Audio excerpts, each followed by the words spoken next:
আসসালামু আলাইকুম। কেমন আছেন সবাই? আশা করি ভালো আছেন। আবারও স্বাগতম নতুন ভিডিও টিউটোরিয়ালে। আমরা এই পর্যন্ত যে কাজগুলো শিখেছি তার মধ্যে হলো টপ পজিশন থেকে এই যে টুলগুলো দেখতে পাচ্ছেন, ঠিক এই পর্যন্ত কাজগুলো শিখেছি।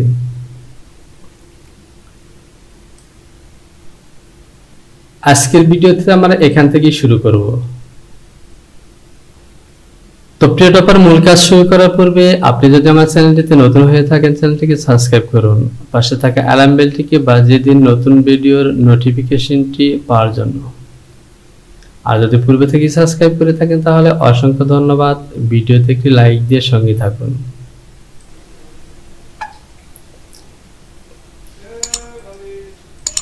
তো কাজের সুবিধার্থে আমি এখান থেকে সরাসরি স্টুডি স্ক্রিনটিকে সিলেকশন করে নিলাম।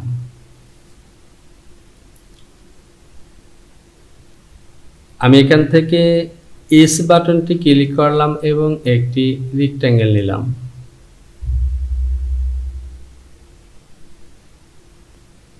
এবার দেখুন, এই যে তিনটি অপশন দেখতে পাচ্ছেন, রেক্ট্যাঙ্গেল এবং এর নিচে ইন্টারনাল রেক্ট্যাঙ্গেল, আমি এটিকে সিলেকশন করে দিই। এবং এর নিচে দেখতে পাচ্ছেন রেক্ট্যাঙ্গেল বাস। তো তিনটির একই কাজ, জাস্ট বিভিন্ন ধরনের। এটি হলো সরাসরি এই স্ক্রিনের মধ্যে কাজ করার জন্য। এই অপশনটি হলো এই যে আমি এরিয়া সিলেকশন করেছি এবং প্যাটার্ন নিয়েছি এই বোর্ডের মধ্যে কাজ করার জন্য। আর এটি হলো জাস্ট বাস লাইন, অর্থাৎ এটিতে যখন আমরা কাজ করব তখন আমাদের ইন্টারনাল লাইন শো করবে না, এরকম বাস লাইন শো করবে। তো আমরা যখন প্যাটার্ন তৈরি করার জন্য এগুলো ব্যবহার করব তখন বুঝতে পারবো। এখন আপাতত আমরা জেনে নিলাম যে তিনটি অপশনের একই কাজ, জাস্ট ক্ষেত্র বিশেষে আমাদেরকে ইন্টারনাল এবং আউটার লাইনে কাজ করার জন্য ব্যবহার করতে হবে। তো এখান থেকে যদি আমরা এই কর্নারে ক্লিক করি তাহলে দেখতে পাচ্ছেন বাস পলিগন, জাস্ট বাস লাইন টানার জন্য।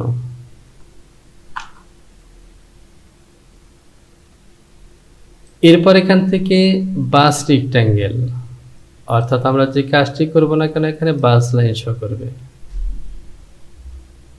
একইভাবে এখান থেকে বাস ইলিপস এবং আরেকটি আছে বাস ডাট।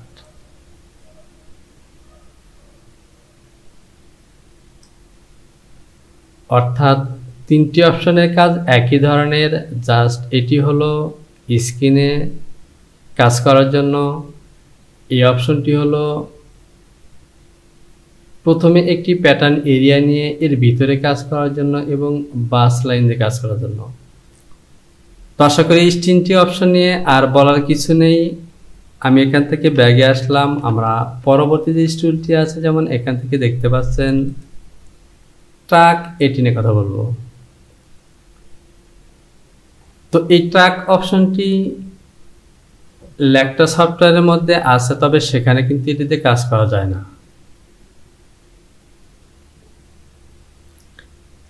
ল্যাকটা সফটওয়্যারে সিম সিলেকশন করে যেই সিমকেশন করতে হয়, অর্থাৎ প্যাটার্নের অংশগুলোকে আলাদা করে বের করতে হয়, এখানে ট্যাগ অপশনটি দিয়ে সেম কাজগুলো করা হয়। তো এখান থেকে আমি কিছু লাইন টেনে নেব।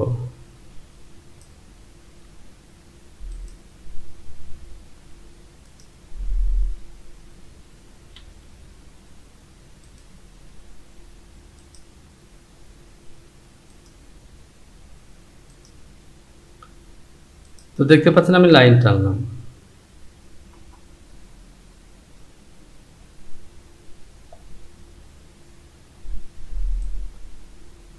একইভাবে এখান থেকে আমি বাস লাইন দিয়েও একটি line টানলাম।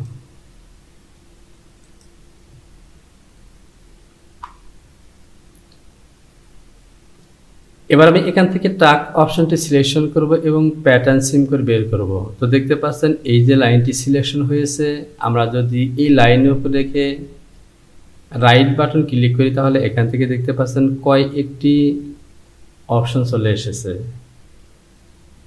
Track as a pattern, track as an internal shape, track as internal line shape, cut এবং কাট অ্যান্ড সুইং। আমি এই অংশটিকে সিলেকশন করলাম,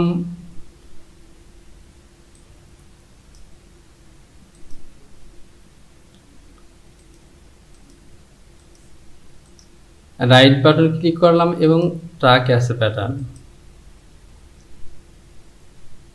একইভাবে আমি শিট বাটন চেপে ধরে এই অংশটিকে সিলেকশন করব। রাইট বাটন ক্লিক করলাম এবং এখান থেকে track as a pattern with link. তো এখানে লক্ষ্য করুন এই প্যাটার্নটি কিন্তু সম্পূর্ণ আলাদা হয়ে গেছে এবং এটি কিন্তু লিঙ্ক করা আছে। তো আলাদা করে প্যাটার্ন বের করার জন্য প্যাটার্ন এবং লিঙ্ক করে বের করার জন্য এই অপশনটি।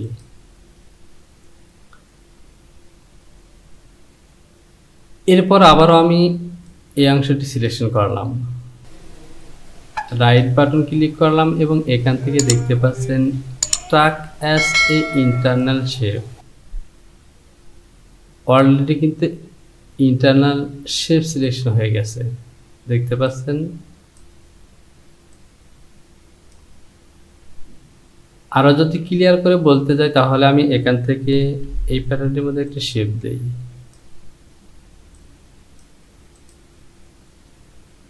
ট্র্যাক সিলেকশন করলাম, এভাবে সিলেকশন করলাম এবং এখান থেকে শেপ।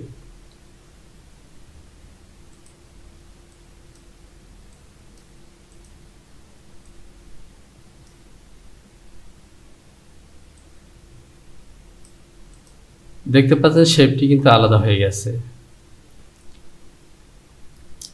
আমি ব্যাগে আসলাম, তো এখান থেকে আমি এগুলোকে ডিলিট করে দিই। এবার ধরুন এই যে প্যাটার্নটি আছে এই প্যাটার্নটিকে আমি দুটি অংশে ভাগ করব। তাহলে এখান থেকে আমি এই দুটি পয়েন্টে একটি লাইন টানলাম,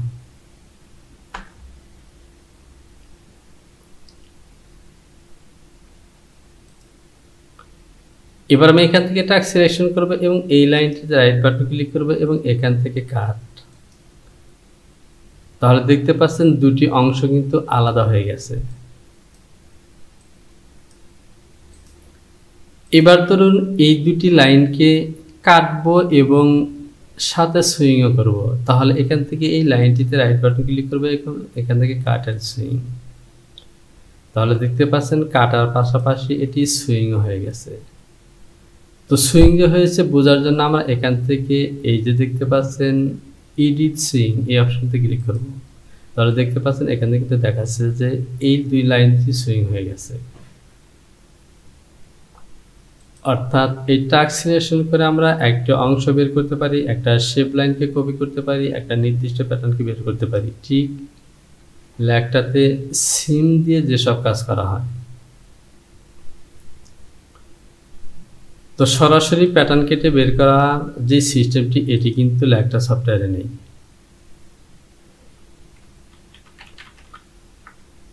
এরপর আসুন এখান থেকে নিচে আরেকটি অপশন আছে, লেখা আছে নোটস। এখান থেকে আর কোনো কাজ নাই, জাস্ট আমরা একটি প্যাটার্নের বিভিন্ন পয়েন্টে নোটস, যেমন নি পজিশন, হেম পজিশন বা বিভিন্ন পয়েন্টে মার্ক পজিশন করার জন্য যে নোটস মার্কগুলো দিই সেই নোটস মার্কগুলো। আর নোটস মার্ক করার জন্য আপনাকে কিছু করতে হবে না, জাস্ট নোটস মার্কটি সিলেকশন করবে এবং পয়েন্টে ক্লিক করবেন। শুধু পয়েন্টে না, যে কোনো জায়গায় ক্লিক করবেন সেখানে একটি নোটস মার্ক হয়ে যাবে। তো দেখতে পাচ্ছেন যতগুলো জায়গায় আমি ক্লিক করেছি নোটস মার্ক হয়ে গেছে।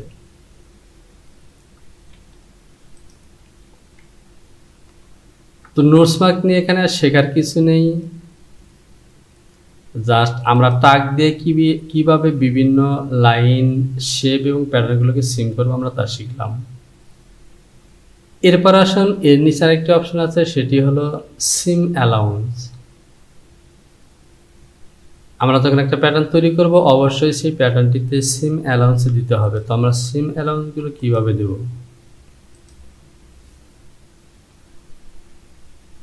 ধরুন এটি আমার একটি প্যাটার্ন এবং এই প্যাটার্নটিতে সিম অ্যালাউন্স দিতে হবে। সিম অ্যালাউন্স দেওয়ার জন্য আমরা এই আইকনটি সিলেকশন করব এবং লাইনে ক্লিক করব। তাহলে দেখতে পাচ্ছেন এখানে সিম অ্যালাউন্স অ্যাড হয়ে গেছে। আমি যদি এই অংশটিকে বড় করি তাহলে দেখতে পাচ্ছেন এখানে সিম অ্যালাউন্স অ্যাড হয়ে গেছে। এভাবে যদি আমরা পুরো অংশটিকে এভাবে সিলেকশন করি তাহলে দেখতে পাচ্ছেন পুরো বডিতেই সিম অ্যালাউন্স হয়ে গেছে। তো এখান থেকে দেখতে পাচ্ছেন আর কোনো ফাংশন নেই, একটি ফাংশন শুধু সিম অ্যালাউন্স অ্যাড করা। তাহলে এবার প্রশ্ন হলো আমরা এখান থেকে বিভিন্ন পজিশনের সিম অ্যালাউন্সকে কম বেশি করবো কীভাবে?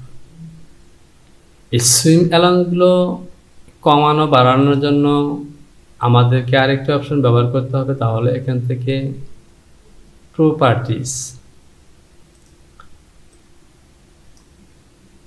আমরা যখন প্রপার্টি সিলেকশন করব তখন এখান থেকে দেখতে পাচ্ছেন এই যে ভ্যালু দেখতে পাচ্ছেন, এই ভ্যালু যদি আমরা চেঞ্জ করি তাহলে আমাদের এই জায়গাটিতে সিম অ্যালাউন্স ভ্যালু কম এবং বেশি হবে। তো এখান থেকে আমি 0.8 দিলাম, বা বোঝার জন্য এখান থেকে আমি 2.5 দিলাম। তাহলে দেখতে পাচ্ছেন এই অংশটির সিম অ্যালাউন্স কিন্তু বেড়ে গেছে।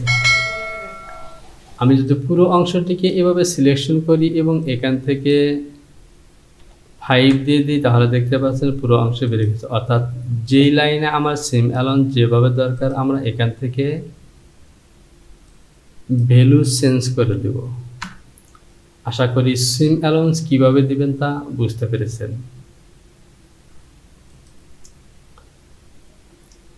তো প্রিয় টপার, এখান থেকে আমরা 3টে অপশন নিয়ে আলোচনা করেছি। এই কাজগুলোকে আমরা ট্রাই করতে থাকি এবং পরবর্তী ভিডিওতে আমরা পরবর্তী অপশনগুলো নিয়ে আলোচনা করব। তো আজকের ভিডিও থেকে আমি এখানে শেষ করছি। পরবর্তী ভিডিওর আমন্ত্রণ জানিয়ে আজকের মতো বিদায় নিচ্ছি। সবার জন্য শুভকামনা। আল্লাহ হাফেজ।